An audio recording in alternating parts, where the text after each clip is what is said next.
Bang Ujo, kalau Anda lihat kalau misalnya kemungkinan itu terbuka lebar, kira-kira dalam penyelenggaraan pemilu kita nanti selanjutnya akan seperti apa tahapannya? Kalau misalnya akhirnya diskualifikasi, lalu kemudian ada ditemukan pelanggaran etik, segala macam bagaimana? Ya undang-undang kan mengatur ya kan, yang pasti sih emang agak sulit untuk katakanlah mengganti semua misalnya anggota KPU misalnya. Ya itu kan kita kan juga itu harus dipilih, itu prosesnya udah panjang gitu. Tapi persoalannya itu tadi aja bahwa katakanlah semua yang dikatakan legal itu belum tentu legitimate. Itu dulu kita pegangkan. Jadi kita bilang bahwa semua pencalonan tadi, terus juga KPPS, semua penandatangan berita acara dari berjenjang itu semuanya legal.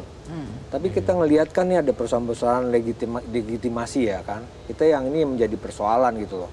Kalau saya pikir kalau udah nanti sampai ujungnya ke katakanlah masuk ke MK segala macam itu ya kita memang harus ada dua hal tadi saya setuju ya, hasil sama signifikansinya. Ya kan hasilnya bagaimana dari hasil pemilu itu dan signifikansi kesalahan-kesalahan yang mengakibatkan bahwa katakanlah nanti ya putusan KPU nanti yang untuk menetapkan secara legal SK-nya itu bisa dibatalkan ataupun dipersoalkan di MK. Itu sih. Tapi kalau misalnya ketetapan pemilu nanti akhirnya kemudian sesuai dengan perkiraan suara pada saat ini, menurut Anda terlegitimasi itu legitimate atau tidak nanti kemudian yang menurut Anda? Nah, legitimate itu masalahnya kan satu hal yang etika, ya gitu kan, nilai-nilai yang nggak berpengaruh ke dalam putusan. Kalau kita orang hukum kan bicaranya kan lo suka apa nggak suka ya kan, lo kamu senang apa nggak senang, ini putusan hakim. Standarnya begitu, harus dihormati. Cuman kalau legitimasi barangkali itu dari saya bilang fakta sosial sama fakta hukum kan berbeda gitu. Itu yang harus diingatkan gitu loh.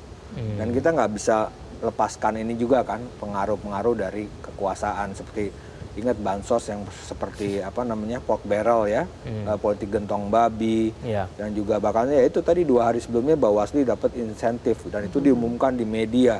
Dan itu kan menurut saya juga jadi satu apa ya sign ya, tanda-tanda bahwa apa namanya proses-proses ini kan ada intervensi atau apapun yang bisa diduga menjadi intervensi yang bisa mempengaruhi. Tapi sekali lagi bahwa rakyat udah datang memilih itu ya, para paslon juga ada mengakui bahwa KPPS juga ada bekerja, itu memang udah benar gitu. Cuman persoalannya kan itu tadi saja, kita mesti ngelihat bukan hanya pas pencoblosan. Pencoblosan itu tinggal istilahnya tuh penyerang tinggal ngegolin aja lah.